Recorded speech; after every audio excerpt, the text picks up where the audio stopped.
But we begin tonight with a tale of two speeches, both from the same man, both from President Obama.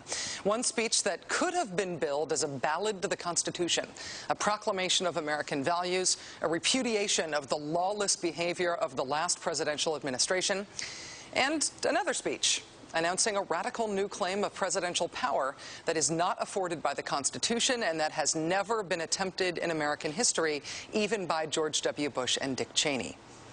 Remarkably, President Obama today made both of those speeches simultaneously. Standing inside the National Archives in front of the actual original Constitution, President Obama delivered a blistering critique of the Bush administration, in which he called their actions and their legacy literally a mess. Our government made a series of hasty decisions. Poorly planned, haphazard approach. Too often, we set those principles aside as luxuries that we could no longer afford. Our government made decisions based on fear rather than foresight. The decisions that were made over the last 8 years established an ad hoc legal approach for fighting terrorism that was neither effective nor sustainable. An ad hoc legal approach for fighting terrorism that was neither effective nor sustainable. Ouch. Then, moments later, he announced his own ad hoc legal approach for fighting terrorism. President Obama today proposed something new, something called prolonged detention. Doesn't sound that bad, right? Prolonged detention. Did you ever see the movie Minority Report? It was based on a Philip K. Dick short story. Came out in 2002. It starred Tom Cruise, remember? He played a police officer in something called the Department of Pre-Crime. Pre-crime is where people are arrested and incarcerated to prevent crimes that they have not yet committed. Mr. Marks, by mandate of the District of Columbia Pre-Crime Division, I'm placing you under arrest for the future murder of Sarah Marks and Donald Dubin that was to take place today, April 22nd, at 0800 hours, 4 minutes. No, I didn't do anything. You didn't do anything, but you're gonna. Future murder. Creepy, right? Putting somebody in jail not for what they've done, but for what you're very sure they're going to do? There may be a number of people who cannot be prosecuted for past crimes. In some cases because evidence may be tainted, but who nonetheless pose a threat to the security of the United States.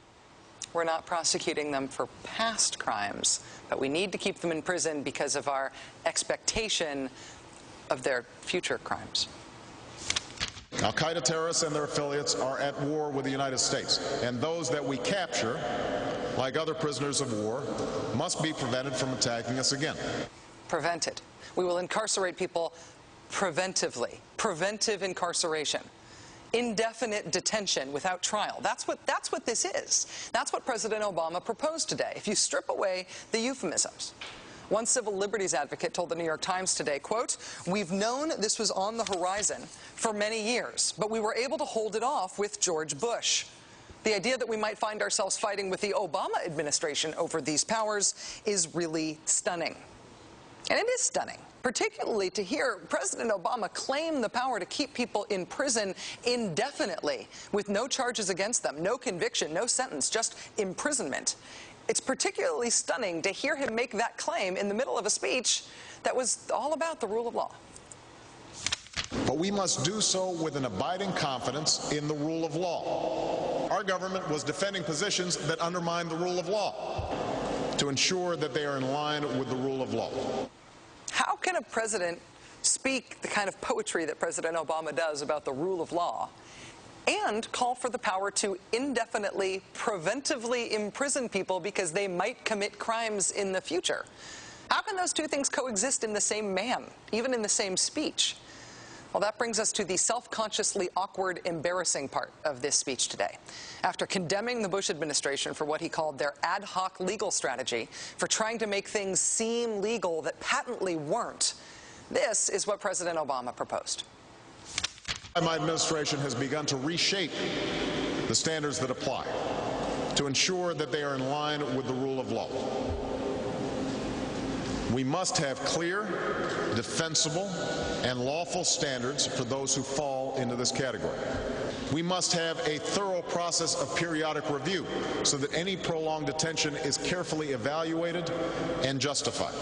Our goal is to construct a legitimate legal framework for the remaining Guantanamo detainees that cannot be transferred. Our goal is not to avoid a legitimate legal framework. In our constitutional system, prolonged detention should not be the decision of any one man. If and when we determine that the United States must hold individuals to keep them from carrying out an act of war, we will do so within a system that involves judicial and congressional oversight.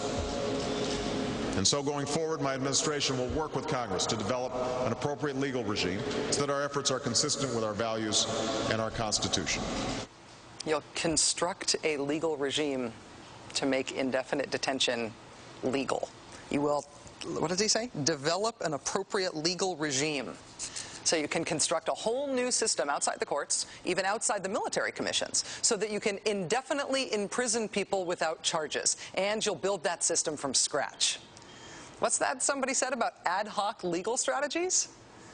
Just for context here, in the United Kingdom, where there isn't even a Bill of Rights, there's been a major debate about whether people can be held in preventive detention. Former British Prime Minister Tony Blair wanted 3 months to be the outer limit for how long anyone could be held. There was a big political fight about it. Parliament ended up limiting that power to 28 days. 28 days is still the longest period of preventive detention that's allowed under law in any comparable democracy anywhere in the world.